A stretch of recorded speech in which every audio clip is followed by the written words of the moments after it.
Thank you very much for inviting me to speak to you. It's always a very great pleasure to come to Scotland, and especially to come to this great capital city. And I'm very grateful to you for inviting me to your annual conference this year, because it provides me with another opportunity to congratulate the Society on its 175th anniversary. I greatly enjoyed the celebrations back in March at the RSS Founders Day event in the Barbican. And I'd like to pay tribute to your president, to David Hand, and to all the RSS staff who've organised the various celebrations and events which have made this year a particularly special one to remember. Another landmark, as I see it, for the RSS this year was the publication of the Vision for National Statistics. And I know Jill has had a great deal to do with that. Congratulations to all who've been involved in it. It's an excellent statement of the priorities that the RSS has in respect of official statistics in the new landscape we're all occupying. I hope that those of you who can do so will join me before tonight's conference dinner at a reception which we're hosting. The Statistics Authority is hosting just after the whisky tasting session comes to an end. So, if you could drag yourself away from that and come and taste something else at 7 o'clock, that will be an occasion for us to launch officially the authority's new office in Edinburgh and to raise another glass to the RSS. Neil Jackson, who heads our office in Walker Street, has built up a small team from scratch over the last few months. A lot of their work will be involved in the assessment of Scottish government statistics, as well as those produced by the other devolved administrations. But their work will also go more widely than that. 12 months ago, on the occasion recalled by Jill, when I spoke to your conference in Nottingham University, I gave you a report on what I claimed we'd achieved over our first 5 months. And I went on to make some promises about what we hope to achieve in the time ahead, the year ahead. Well, I pose a question, how are we doing? And I would like to offer you a self-assessment under the main headings which I then made. First and at top of the list is user engagement. I know that the RSS fully shares our concern for the users of statistics, wanting to ensure that statistical outputs meet the needs of the many users of them. My impression is, looking back at what I said 12 months ago, I said many of the right things.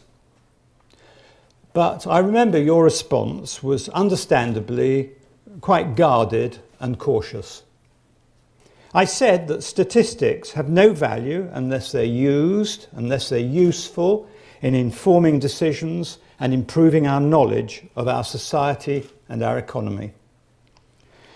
That producers of statistics must above all discover what user needs are and then do all they can to meet those needs. And that although the UK Statistical Service, by and large, goes to very great lengths to talk to users of statistics and has a high international reputation in this and many other aspects of its professionalism, there's more to do and further improvements to secure. Well, I said all of that and more besides, but I think you thought, let's wait and see what actually happens. Well, I think we have made some progress over the last year, although I do believe that this is a long and difficult journey on which we're embarked. As a start, the first and preeminent principle in the new Code of Practice, which was published in January, is the need for producers to discover and to meet user needs and to engage effectively with them to maximise public value from the statistical service. In the first crop of assessments we've published, which judge the statistics assessed point by point against the code, this principle is repeatedly appealed to and forms the basis of many of the assessments. We want to see user needs documented, and we are mandating the producers of official statistics to document systematically the needs of the various communities which use the statistics and which rely on the analysis and the explanation accompanying them. The Statistics User Forum is a vitally important voice in the chorus of user voices, and we've been very pleased to be able to engage actively with the forum and to support it over the past year. I'm very much looking forward to working with Andrew Dilnott, the new chair of the forum.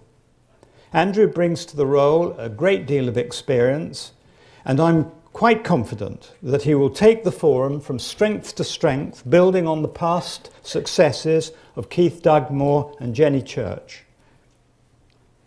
I'm also pleased that we've been able to second a member of the authority staff to support the work of the Statistic User Forum. This is just one of the many ways in which the authority is showing its commitment to supporting the user and the statistical expert community, encouraging it to have a distinctive and authoritative voice, and at the same time keeping our ears to the ground so that we can understand what the real priorities of the users of statistics are. Our secondee will shortly be taking up post and should provide a very useful mechanism through which the authority and the forum can maintain a regular dialogue. We have also made some excellent progress in achieving some long-term financial security for the forum, working with the RSS and the ESRC over recent months. We felt it important to give our financial support to the SUF conference in November last year. I'm sure we will also support the wider user community in other ways in future, showing our commitment to helping it maintain and project its voice.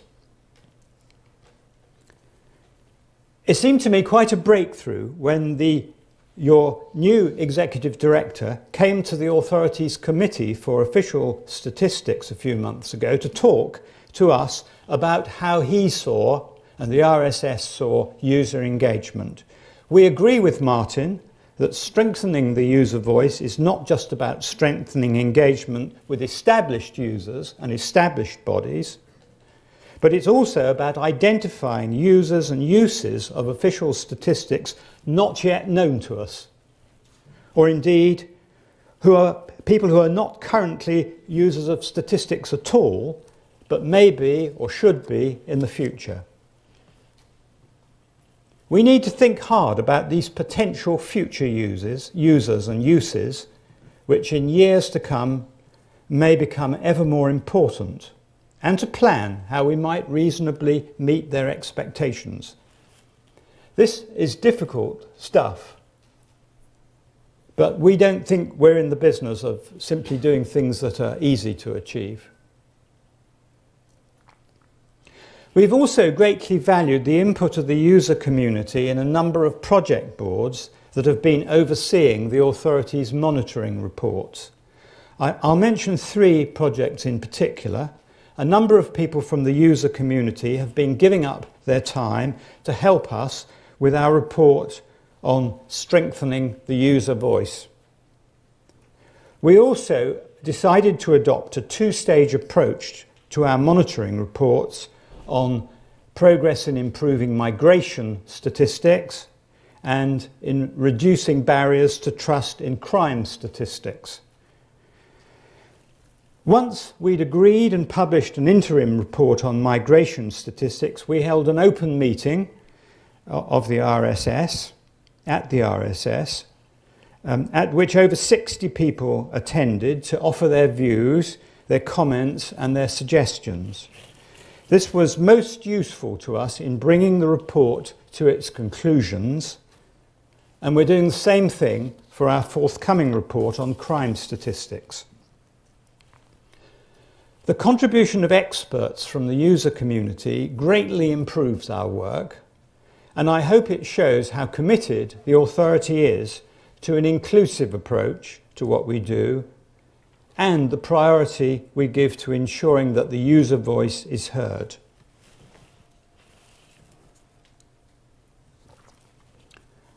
I said last year that we would act independently. Jill's already referred to this.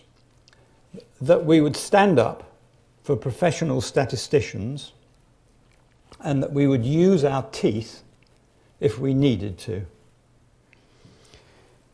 The RSS, like us, places great store in looking after the professional independence, standing and skills of statisticians working in the government.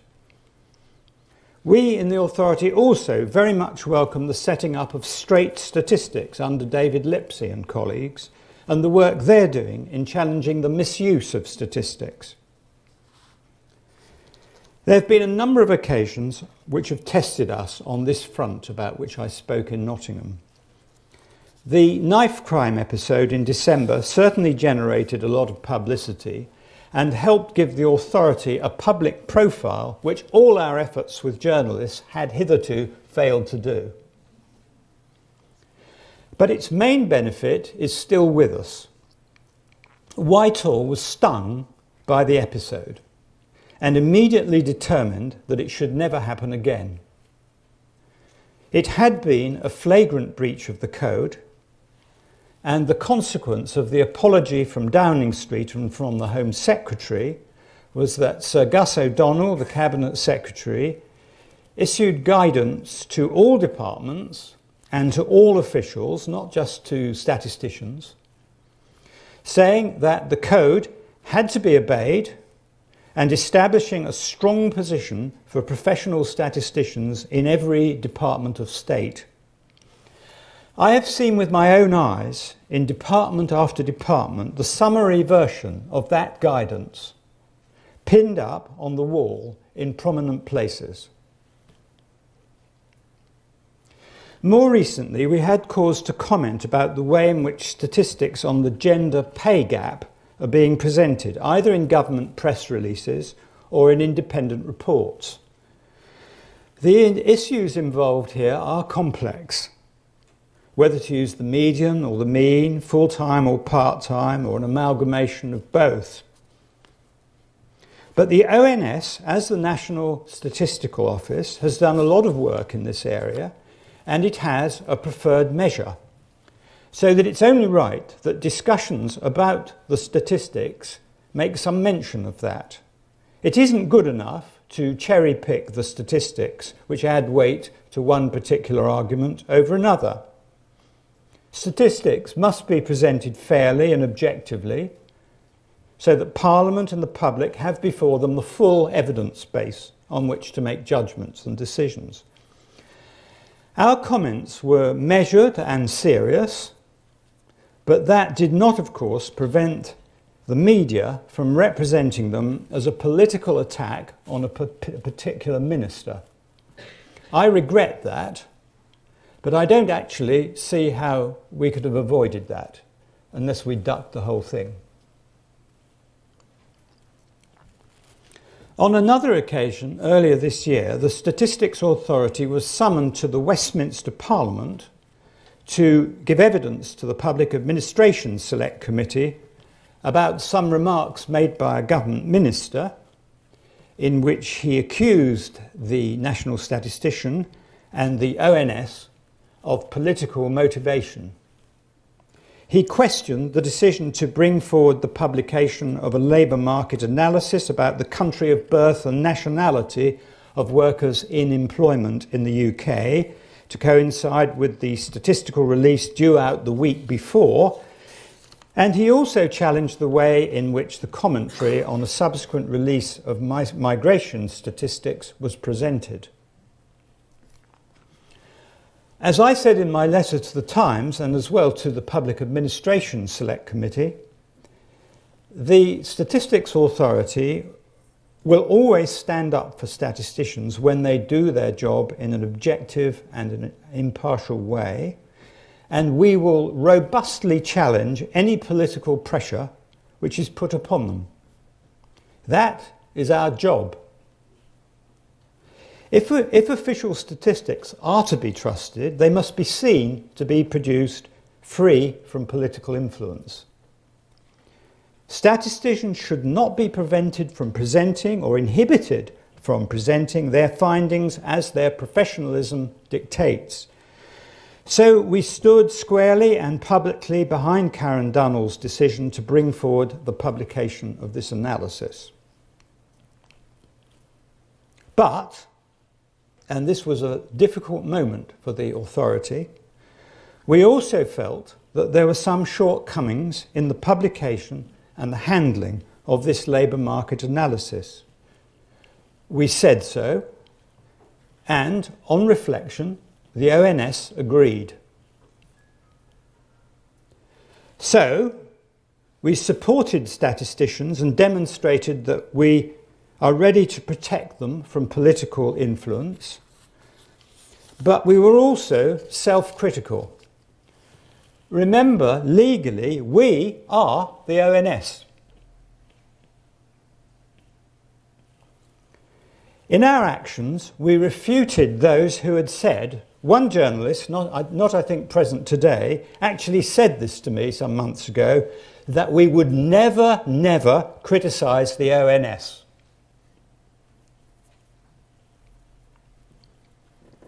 Finally, I spoke last year about what I hoped might be an alliance between the Statistics Authority and the RSS. One of the first letters in my intro after Christmas was a letter from David Hand, setting out a number of priority areas where the Society wished the authority to make progress. This was a most important letter.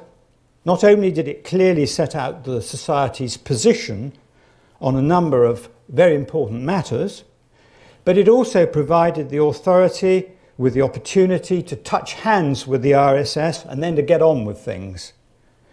Please read our exchange of letters. It's on our website. I would also like to say that I was personally greatly encouraged by the statement that the RSS made about the time of our first birthday, that the authority is, I quote, the independent and impartial body that Parliament intended, close quotes, that we had, quote, passed our first tests with distinction, close quotes, and that, quote, the public are able to look to us with confidence, close quotes. I was very grateful to read those comments. The authority and the RSS may at times have different priorities, but we look to the RSS to provide us with an essential benchmark by which we can judge our own independence. I've benefited enormously from David Hand's wise counsel, and I'm very much looking forward to carrying on this work with Bernard Silverman when he takes over the seals of office from David at the end of the year. The RSS has shown that it doesn't intend just to stand by and watch the authority and the statistical system from afar, but is willing actively to engage with us and to support us, and also to offer us a challenge and a critique. We actually like a challenge and a critique. It helps us to develop our own thinking, and it helps us to position ourselves. Do please keep on with this in as friendly a way as you can manage honestly. It's of enormous value to us in getting our thinking straight. I also promised last year that we would be publishing a number of documents, and we have done so. In January, following an extensive period of consultation, we published the new Code of Practice for Official Statistics. I've already indicated that I think that this was a landmark event. It is a very tough code, and it's going to be very hard for the government to live up to it. We've begun the statutory assessment of national statistics. This, as I think I said last year, is a Herculean task, but we've started, and our reports and our recommendations are, I believe, starting to yield results. The authority has published its monitoring report on migration statistics. We will shortly publish reports in this series on crime statistics, strengthening the user voice, as well as our review of measures of inflation and consumer prices, and our review of pre-release access, to which I'll come back in a moment or so. We've also introduced a new series of notes with a capital N on topics of current debate. Retail sales, the gender pay gap and knife crime are examples of these notes. Last but not least, we've overseen the publication of the white paper on the 2011 census, which will be the largest statistical undertaking in the UK of all time. I now turn to the future. All of us are keenly aware of the importance of statistics as part of the political debate. Our job in the authority is not to police the use of statistics in these debates. We accept political debate for what it is. The selective use and liberal interpretation of statistics to support whatever argument is well understood by the British public, and we're not seeking to prevent it. But what we will do is to intervene when the use of statistics in political debate is egregiously misleading or mendacious, or when professional statisticians have been lent upon by their political masters, if that happens. By this time next year, we'll have had a general election, and I imagine that during the campaign, statistics will be bandied about to an extraordinary extent. General elections, of course, also offer opportunities for political parties to set out their policies for statistics and for the creation of public trust. What should we hope to see in the party manifestos in the election that is to come? I'm speaking of the manifestos of all the political parties, so I'm not making remotely any party political point. I see here the possibility of some useful parallel work by ourselves and also by the RSS, who I know are thinking hard about this whole matter. First of all, we have a very unsatisfactory set of arrangements in respect of pre-release access to statistics. The arrangements that give privileged access mainly to ministers and their advisors. I've gone on record before saying that my belief is that pre-release access should be abolished, or at least minimised to, say, 3 hours. Pre-release access in the authorities' view undermines public trust and confidence in official statistics. We also now have a situation in which Scotland and Wales grant up to 5 days pre-release access, whereas for Northern Ireland and the UK statistics, this is limited to just 24 hours. The authority will soon publish its views on this, and I would expect them to be pretty clear views. And I think you know what they're going to say.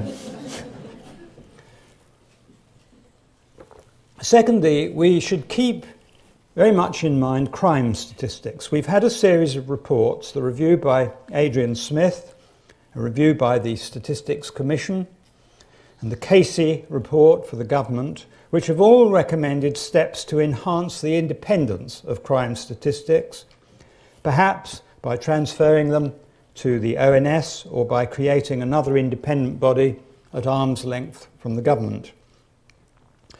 The question posed by these reports is that whether such steps would build public trust in crime statistics.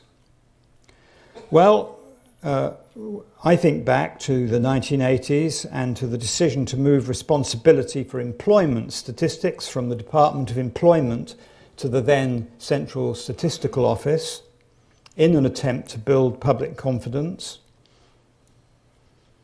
Well, we have to go through this discussion. We'll be having a further special discussion with the RSS on this matter. And what I say to you is watch this space. I think it's an important area. Third, the authorities' funding position, like the funding position of every government department, is uncertain. Our current expenditure settlement expires in 2011-12, before expenditure on the census is completed, and the arrangements for determining the next settlement have yet to be finalised. During the passage of the legislation which set us up, the Minister proposed that the authorities' funding should be guaranteed over 5-year periods to help bolster our independence. We'll be working hard over the next few months to try to ensure that our next financial settlement will be sufficient to enable us to do what we've got to do. We also need to stay on top of the game in respect of wider funding questions, promoting and presenting the justification for budgets for official statistics wherever they're produced. We very much hope that the RSS and the wider user community will also be looking closely at this debate and adding their voice to it. Finally, the issue of a national address register.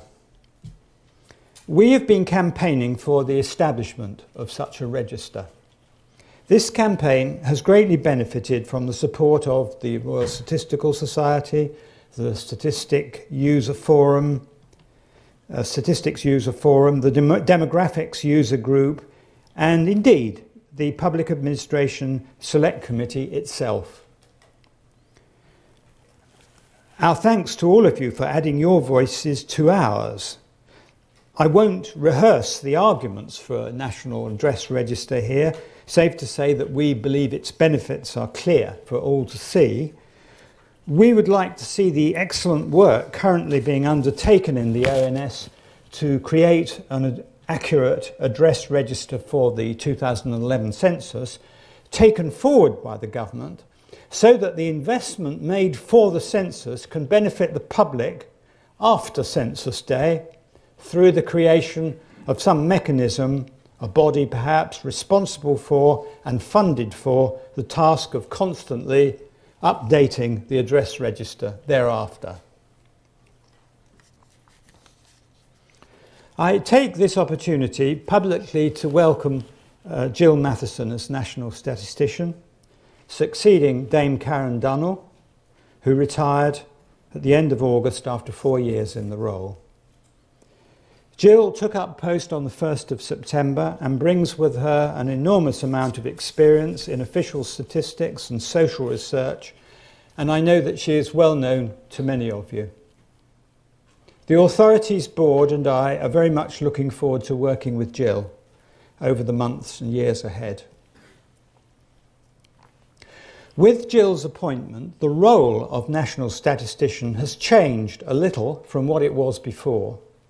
The legislation provides for the National Statistician to be the Chief Executive of the authority and to take a system-wide executive role in ensuring the production and publication of official statistics across all departments to serve the public good.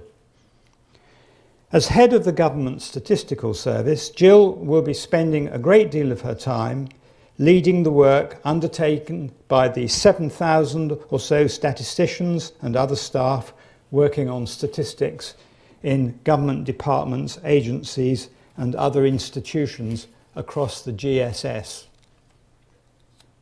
Under the new arrangement, the role of National Statistician will be distanced from the day-to-day operational management of the Office for National Statistics. Recruitment is currently underway for a Director General who will run the ONS in that way, and who will report to the National Statistician and through her to the ONS Board and to the Authorities Board. The Director General will join the National Statistician and the Head of Assessment on the Authorities Board. Their roles are very different, but they will work together as the three principal executives of the authority, helping me and the other non-executives to exercise strategic authority over the ONS as the UK's National Statistical Institute and over the UK statistical system as a whole. I would like to pay tribute to Jill's predecessor, Dame Karen Dunnell, who I understand is speaking to you tomorrow. Karen retired last month after 35 years in the Government Statistical Service. During that time, and notably as National Statistician, Karen has most effectively overseen the transition to independence and the new authority, and has at the same time dealt superbly with the many challenges and opportunities associated with this great change. Throughout all of this, Karen led the ONS and the wider statistical system from the front. I wish her all the best for a long and fulfilling, and I think busy, retirement, and I thank her on behalf of all of us for her service.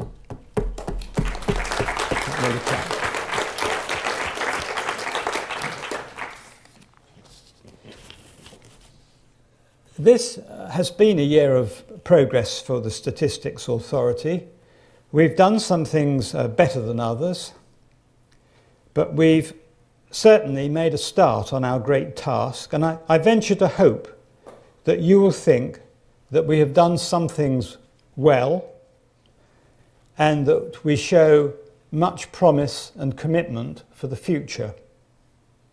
We greatly value the close working relationship with the Royal Statistical Society on both the big questions and the small. I would like to hear what you think of what I've said, and so please do ask me any questions or make any observations on what I've said. I think it might be quite useful and certainly would help me to answer your questions if I invited Jill Matheson and Richard Aldrich to come up and join me. If you'll have to stand, and you may not have a mic. There is a microphone, but if you would do so, I'd be grateful. So thank you very much again for inviting me to come and speak to you today. I do look forward to seeing as many of you as can come at our reception before tonight's conference dinner. Thank you very much.